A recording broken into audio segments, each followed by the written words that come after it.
don't deserve anything." Esteban's voice thundered through the shack as he stood over Clara, 7 months pregnant and newly widowed. Her husband had died in his mine just weeks before, and now Esteban was claiming the house, the land, everything, for a debt that never existed. That night, she fled into the desert with her 4 children toward the one place no one would follow, a rusted train graveyard where legend said death waited in the iron bones. But deep in those forgotten cars, Clara found something that had been hidden for 30 years, something that would either save her family or bury them forever. Tell me in the comments, how far would you go to protect your family? Clara's hands were bleeding, but she couldn't stop. The hammer came down again. Clang, the sound reverberating through the hollow train car like a scream trapped in metal. Her palms were raw, blistered open hours ago, the wooden handle slick with blood and sweat. But the steel box in front of her refused to yield. Outside, Esteban's voice cut through the desert heat. 1 hour, Clara, then I burn you out. She didn't look up, didn't answer, just raised the hammer again, her pregnant belly pressing against her thighs as she knelt on the rusted floor. 7 months. She was 7 months pregnant, bleeding, starving, and hammering a safe she might never open. Behind her, huddled in the darkest corner of the train car, her 4 children watched in silence. Diego, 11, held baby Ana against his chest. Beatriz, 8, had stopped crying hours ago. Miguel, 5, hadn't spoken in 2 days. Clara brought the hammer down again. Clang. "Please," she whispered, "not to God, not anymore. To the lock itself. Please." 3 days earlier, the rain had been falling for hours when Esteban arrived. Clara had been kneeling beside Raphael's grave, one hand on the fresh earth, the other on her swollen belly. It had been 32 days since the mine collapse, 32 days since they'd pulled what was left of her husband from the rubble and buried him in the community plot with a wooden cross that already leaned crooked. She'd heard the horses before she saw them, 3 riders, moving slowly through the mud. When she looked up, Esteban sat tall in the saddle, his face shadowed beneath a wide-brimmed hat. Raphael's brother, the man who owned the mine that had killed him. Clara, his voice was flat. No grief, no warmth, just business. She stood, wiping mud from her knees. "Esteban, the house belongs to the company. Raphael owed me 500 pesos. The house is collateral. You have until sundown to leave." The words landed like stones in her stomach. "What debt?" Her voice came out smaller than she wanted. "Raphael worked for you. He earned his wage. He borrowed against it. Gambling, drinking." Esteban shrugged. "You didn't know because he was ashamed. But the debt's real, and it's owed. The house covers it. Barely. It was a lie." Clara knew it instantly, the way you know the difference between rain and spit. Raphael didn't gamble, didn't drink. But standing there, 7 months pregnant with 4 hungry children at home, what could she say? "Please, just a few more weeks, until the baby comes." Esteban turned his horse. "Sundown, Clara. Don't make me come back with the sheriff." By 4 o'clock, his men were throwing her belongings into the mud. The straw mats the children slept on, the tin cookpot, still black with yesterday's fire, the small wooden virgin her mother had given her on her wedding day. They tossed it like garbage. Diego stood beside her, fists clenched, shaking. He was 11 and already looked like his father. Dark eyes, square jaw, shoulders starting to broaden. He looked ready to fight. Clara put a hand on his arm. "No." "But mother." "No, because violence would bring more violence. Because Esteban's men had guns. Because she had 4 children and a baby coming, and no husband to protect them." So she watched as they locked the door to the house Raphael had built with his own hands. Watched as the village, people she'd known her entire life, closed their shutters and pretended not to see. Fear of Esteban was stronger than compassion. When the door slammed shut, Clara felt something inside her slam shut too. They walked 2 days through the desert. No food after the first morning. Water ran out by noon the second day. The sun was a hammer, and they were nails being driven into the sand. Beatrice asked once, "Where are we going?" Clara didn't answer because she didn't know. Baby Ana, 11 months old and still nursing, developed a fever on the second night. Clara felt it in the dark. The terrible heat radiating from the child's small body, the weak cry that barely had breath behind it. She tried to nurse her, but her own body, starved and dehydrated, had nothing left to give. By dawn of the third day, Clara was carrying Ana in one arm, her swollen belly making every step a battle against gravity. Diego held Miguel's hand. Beatrice stumbled behind them, too tired even to cry. That's when Diego saw it. "Mother, look." On the horizon, half buried in sand and time, sat the corpse of a train. 3 rusted boxcars and a locomotive, derailed decades ago and left to die. The metal was red with rust, the windows shattered, the wheels sunk deep into hardened earth. It looked like the skeleton of some great beast. "No," Beatrice whispered. "People say that place is cursed." Clara stared at it. Cursed or not, it had walls. It had a roof. It was shelter from the sun and the cold desert night. "We're going in." The door to the first boxcar shrieked when Clara forced it open, metal screaming against metal. Inside, the air was thick and stale. Decades of dust, animal droppings, decay. The floor was littered with debris, broken wood, shredded fabric, bones of something small, but it was shelter. Clara swept a corner clean with her bare hands and laid Ana down, wrapping her in the only blanket they had. The baby's breathing was shallow, rapid. Fever burned through her like fire-eating paper. "Is she going to die?" Miguel asked. Clara looked at her son's small, serious face. 5 years old, too young to understand death, but old enough to smell it coming. "No," she lied. That first night in the train was a descent into hell. When the sun set, the temperature plummeted. The metal walls that had baked under the sun all day now leached every bit of warmth from the air. The children huddled together, shivering. Outside, coyotes began to circle. Clara could hear them. Paws on sand, low growls, the wet sound of sniffing. Through the broken windows, she saw eyes, yellow, reflective, watching. She positioned herself between the door and her children, holding a rusted metal rod she'd found on the floor. If they came in, she'd fight. That's all she had left, the willingness to fight. The coyotes circled until dawn, but never entered. When gray light finally crept through the shattered windows, Clara stood on legs that barely held her. Ana's fever was worse. The baby convulsed with chills, her skin paper white except for 2 red spots high on her cheeks. Clara looked around the train car with new eyes. If they stayed here, they would die. Ana first, then Miguel, then all of them, one by one, until the desert claimed what was left. She had to find something. Water, food, anything. That's when she noticed the wall. One of the interior panels looked wrong, slightly warped. The seams uneven. She pressed on it. It moved. Not much, just a slight give, but enough to tell her it wasn't solid. Using the metal rod, she pried at the edge. The panel resisted, then suddenly gave way with a shriek of rusted metal. Behind it was a hollow space. Clara's heart hammered as she reached into the darkness. Her fingers touched something cold, hard. She pulled it out into the light. A black steel safe, small, heavy, with a circular lock in the center, and beside it, wrapped in oiled leather, a toolbox and a brass telescope. For one wild moment, hope surged through her. A safe meant valuables, money, maybe enough to buy medicine, food, passage away from this place. Then she tried to open it, locked, sealed tight. The hope crashed so hard it left her breathless. She had a fortune in her hands and no way to reach it. Might as well be a block of solid iron. She wanted to scream, wanted to smash the safe against the floor until it cracked open. Instead, she sat down heavily, the baby in her womb kicking against her ribs, and started to cry. Diego appeared beside her. "What is it?" "Nothing." Her voice cracked. "It's nothing." But then she looked at the toolbox.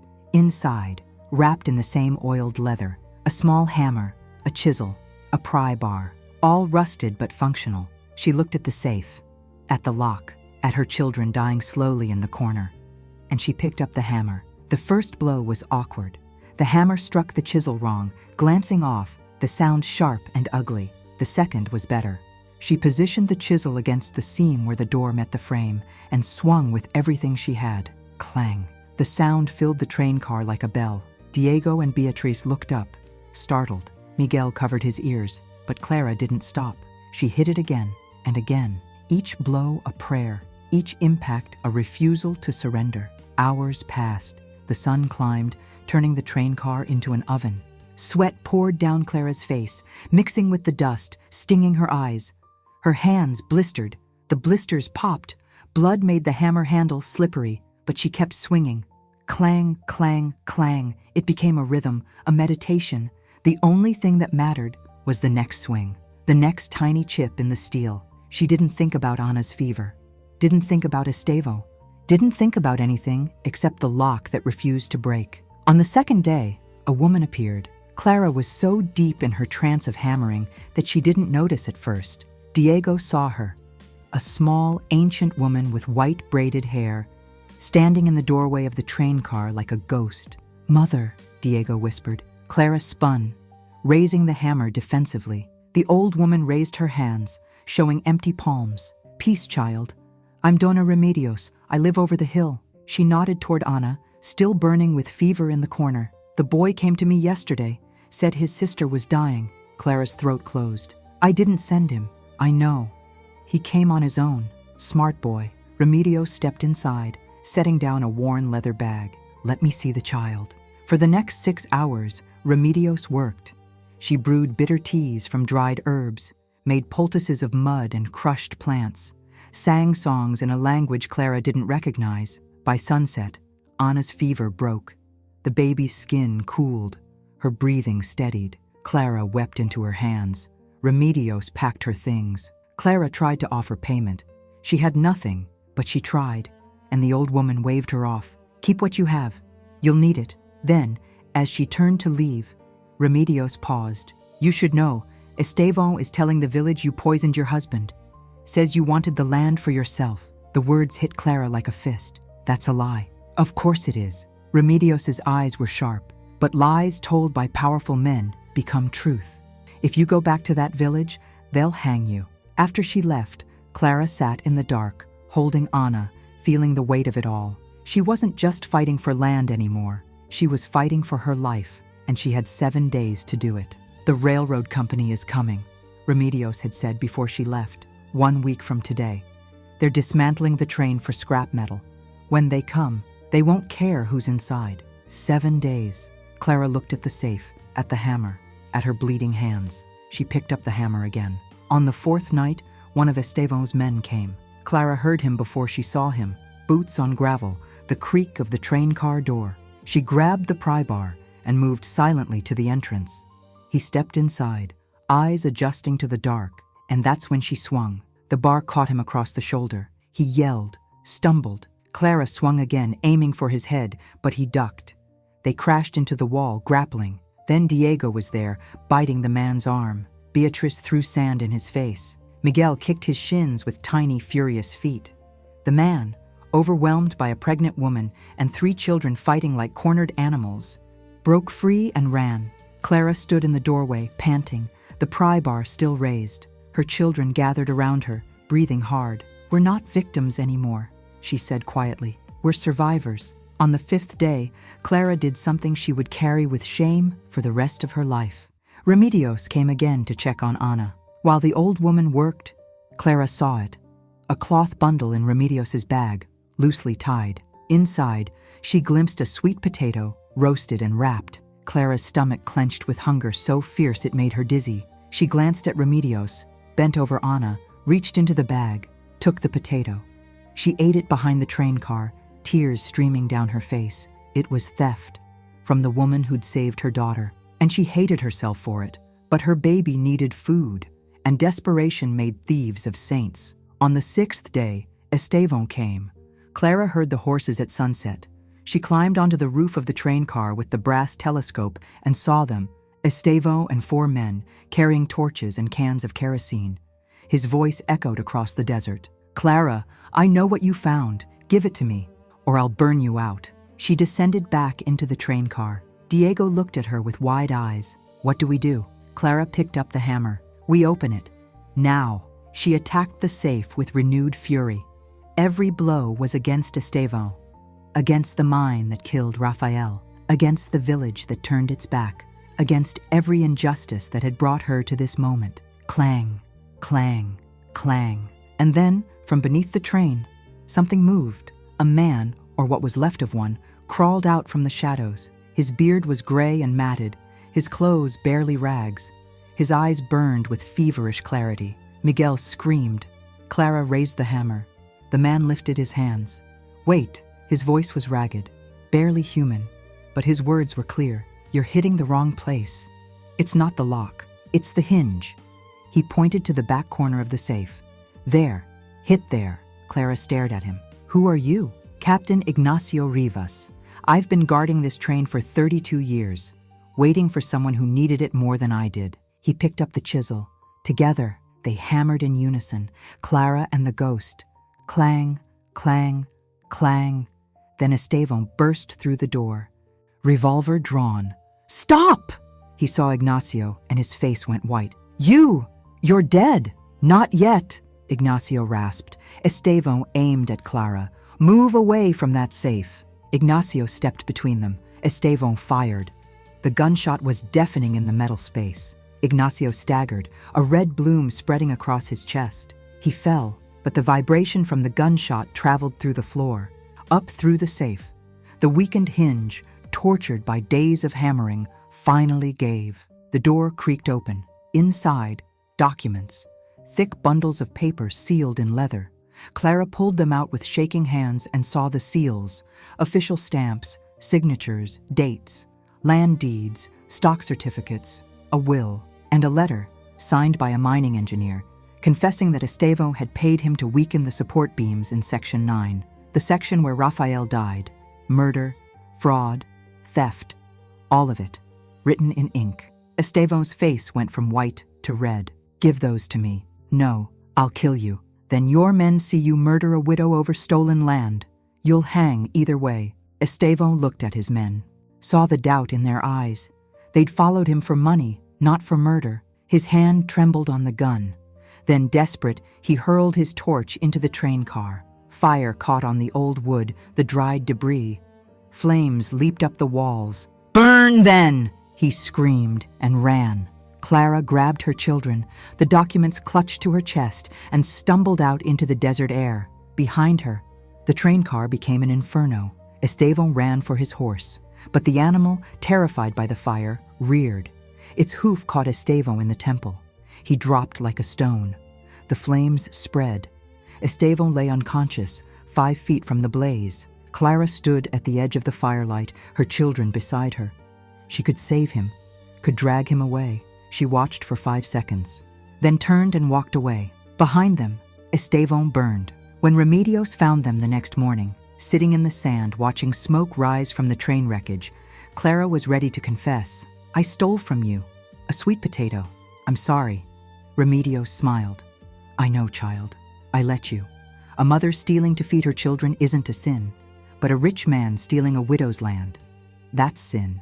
Clara started to cry, not from grief, from release.